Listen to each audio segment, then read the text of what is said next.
Breaking news చూస్తున్నాం. ఇండియాలో ఏ క్షణమైన విమానాలు రద్దయ్యే అవకాశం ఉంది. మీరు వింటుంది నిజమే. విమాన ప్రయాణాలు ఏ క్షణమైన నిలిచిపోవచ్చు, బంద్ అవ్వచ్చు. కారణం ఫ్యూయల్ టర్బైన్ ఆయిల్, అంటే ఎయిర్ టర్బైన్ ఆయిల్ ఫ్యూయల్ అనేది లేకపోవడం కారణంగా ఆ ఏరోప్లేన్ నింపేటువంటి ఫ్యూయల్ అధిక మొత్తంలో ధరల్ని పెట్టి కొనుక్కోలేక మేము విమానాల ప్రయాణాలను రద్దు చేసుకుంటామనేది ఆ విమానయాన సంస్థ అయినటువంటి ఎయిర్ ఇండియా కానీ, ఇండిగో కానీ, స్పైస్ జెట్ కానీ, ఇంక ఇతరత్ర విమానాల సంస్థలు ఒక అల్టిమేటం జారీ చేశాయి. ఇంధన ధరల నుంచి రిలీఫ్ కల్పించాలని గవర్నమెంట్ రిక్వెస్ట్ చేస్తున్నాయి. లేకపోతే మేము విమానాలను నిలిపివేస్తామని వార్నింగ్ కూడా ఇస్తున్నాయి.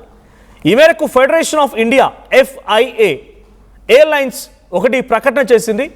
పెరిగిన ఇంధన ధరలు తట్టుకోలేక ఎయిర్లైన్స్ మూతపడే ప్రమాదం ఉందని ఆందోళన వ్యక్తం చేస్తున్నాయి. విమానయాన సంస్థలు మొత్తం వాళ్ళు పెట్టేటువంటి ఖర్చులో 30 నుంచి 40% ఇంధనం పైన ఉంటుంది. అయితే ఇప్పుడు ఈ శాతం సుమారుగా 20-25 డబల్ అయిపోయింది.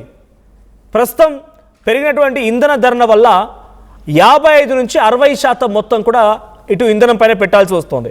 మిడిల్ ఈస్ట్ ఉద్రిక్తతల కారణంగా $115 దాటినటువంటి క్రూడ్ ఆయిల్ ధర భారాన్ని తప్పించుకునేందుకు ఇప్పటికే ప్రయాణికుల పైన 299 నుంచి అమాంతంగా 2300 వరకు అదనపు ఇంధన సర్ఛార్జీని పెంచేసింది.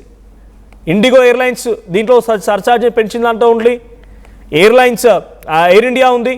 అయితే డాలర్తో పోలిస్తే రూపాయి విలువ తగ్గడంతో మరింతగా భారం పెరిగిందట.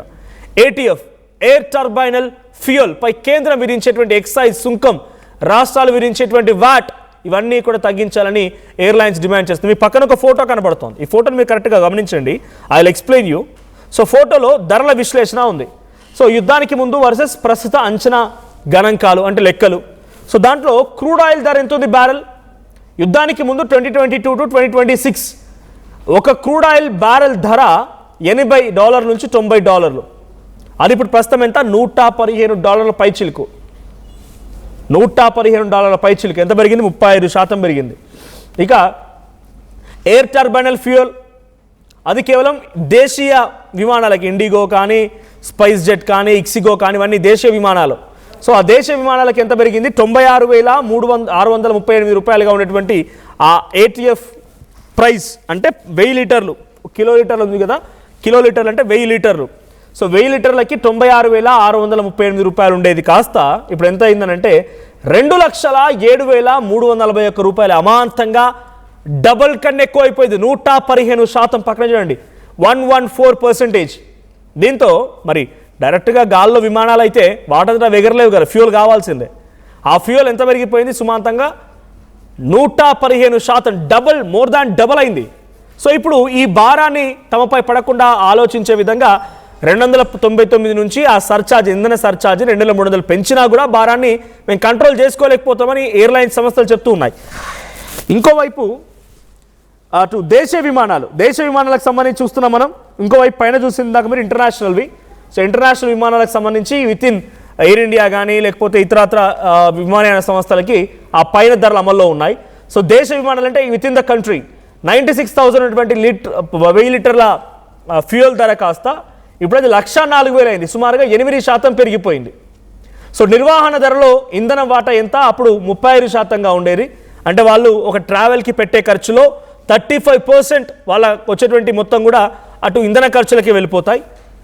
ఇప్పుడు ఆ ఇంధన ఖర్చు కాస్త 60%. అంటే దాంట్లో క్యాబిన్ క్రూ, శాలరీస్, అంటే మీకు అర్థం కావడం కోసం చెప్తున్నా.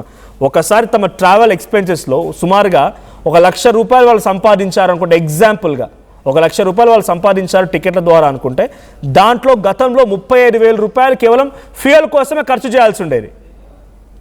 కానీ ఇప్పుడెంత? 60,000, 1,00,000 రూపాయలు సంపాదించారు అనుకుంటే, ఉదాహరణ 60,000 ఫ్యూయల్ కోసం ఖర్చు చేయాల్సి ఉంటుంది. 60,000 ఫ్యూయల్ కోసం ఖర్చు చేసిన తర్వాత వాళ్ళు లోపల పెట్టేటువంటి ట్యాక్సులు కానీ, తర్వాత వాళ్ళు పెట్టేటువంటి మెయింటెనెన్స్ కానీ, వాళ్ళ క్యాబిన్ క్రూ సంబంధించినటువంటి శాలరీస్ కానీ, ఈ రకంగా చూసుకుంటే వాళ్ళకి ఏం మిగలట్లేదంట. కంప్లీట్గా ఎయిర్లైన్స్ అన్నీ కూడా మూతపడే పరిస్థితికి వచ్చింది. కాబట్టి మీరు కంపల్సరీగా ఈ ధరలు తగ్గించాల్సిందే అనే రకంగా డిమాండ్ చేస్తున్నాయి. దేశీయ విమానాలకి 8.5% పెరిగి 96,000 పైచులుకున్నది కాస్త 104,000 అయింది. అటు దేశీయ విమానాలు ఈ రకంగా ఉంటే ఇంటర్నేషనల్ ఫ్లైట్స్కి ఉపయోగించేటువంటి ఎయిర్ టర్బైనల్ ఫ్యూయల్కి సంబంధించి 97,000 వరకు ఆ ధర పలికితే గతంలో 2022 నుంచి 2026 ఎర్లీ వరకు, అంటే బిఫోర్ వార్ స్టార్టెడ్ జనవరి వరకు, అది ఇప్పుడెంత ఉంది? 2,04,000 రూపాయలు ఉంది. 114%, అంటే 114% పెరిగిపోయింది అమాంతంగా. సో అది క్లియర్ స్టాటిస్టిక్స్ మీరు చూసారు. అప్పుడు ఈ సంస్థలు ఏం చెప్తున్నాయి? ఫెడరేషన్ ఆఫ్ ఏవియేషన్ అధికారులు లేకపోతే వాళ్ళంతా కూడా ఒక ఎయిర్లైన్ సంస్థ, వాళ్ళకు కూడా ఒక అసోసియేషన్ ఉంటుంది.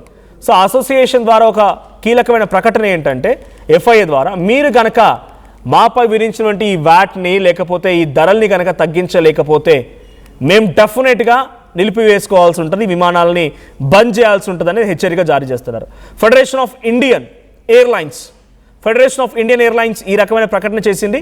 సో మరి ఈ ప్రకటన డెఫినెట్గా కేంద్రానికి షాక్ అని చెప్పాలి. గతంలో ఒక ఇండిగో విమానం రూల్స్ చేంజ్ అయ్యాయి. ఆ రూల్స్ చేంజ్ అయినట్టుకు తగ్గట్టుగా వ్యవహరించకపోవడం, ఆ రూల్స్ ఏం చేంజ్ అయ్యాయి?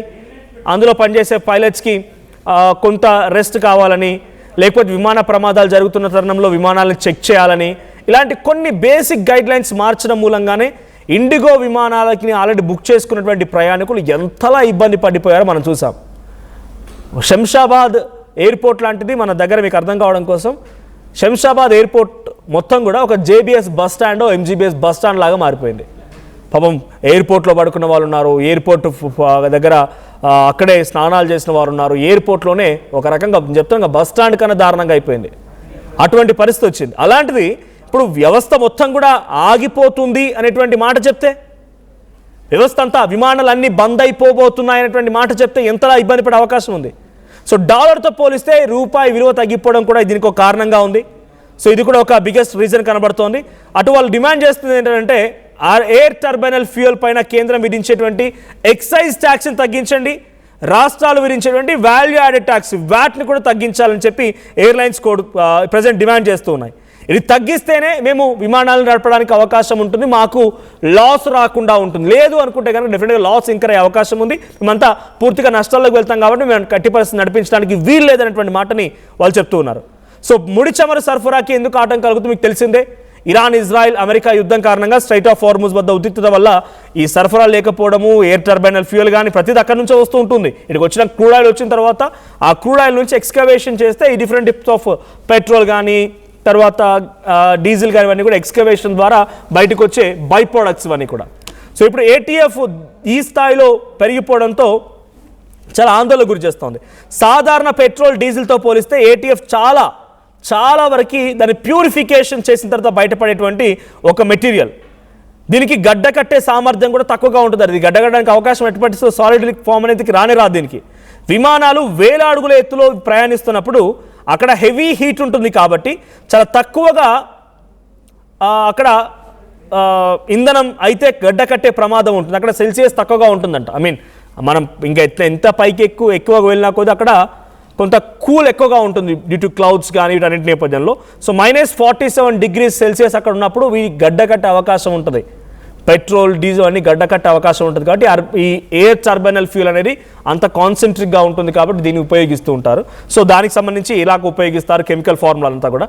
But only one reason, tax విధించడం మూలంగా మాకు ఖర్చులు ఎక్కువ అవుతున్నాయి, ఫ్యూయల్ పై పెట్టాల్సినటువంటి భారం పెరుగుతోంది కాబట్టి మేము విమానాలు రద్దు చేస్తామని అటు FIA federation of Indian airlines ప్రకటించింది. మరి ఈ ప్రకటన నేపథ్యంలో కేంద్ర ప్రభుత్వం ఎలా రియాక్ట్ అవుతుంది, కేంద్ర ప్రభుత్వ రియాక్షన్ ఏముండబోతోంది, లేని ఎడల ఈ ఫెడరేషన్ ఆఫ్ ఇండియన్ ఎయిర్లైన్స్ ఎటువంటి డిసిషన్ తీసుకోబోతోంది, తమ విమాన సర్వీసులను రద్దు చేసుకుంటాయా, బంద్ చేయబోతున్నాయా, ఇకపై టూర్స్ ఉండవా అనేది మాత్రం చూడాలి ఏం జరుగుతుందో. సో మీ అభిప్రాయం ఏంటి కామెంట్ చేయండి. ఒకవేళ నిజంగానే కనుక విమానాలు ఆగిపోతే మీకు ఎదురయ్యే సమస్య ఏంటి, ఎంతలా ఇబ్బంది పడతారో కామెంట్ చేయండి.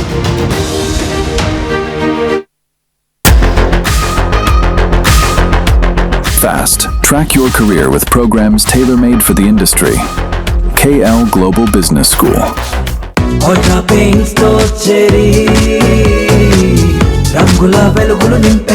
ఇప్పుడు మీ ఇంటికి కొత్త రంగుల కళ అల్ట్రా పెయింట్స్.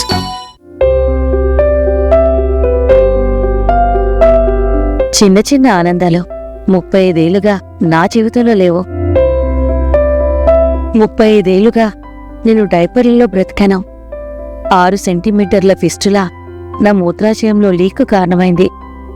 ఎవరూ నాకు సహాయం చేయలేకపోయారు. AINUలో వైద్యులను కలిసే వరకు అక్కడ వారు రోబోటిక్ శస్త్రచికిత్సతో నాకు పరిష్కారం ఇచ్చారు.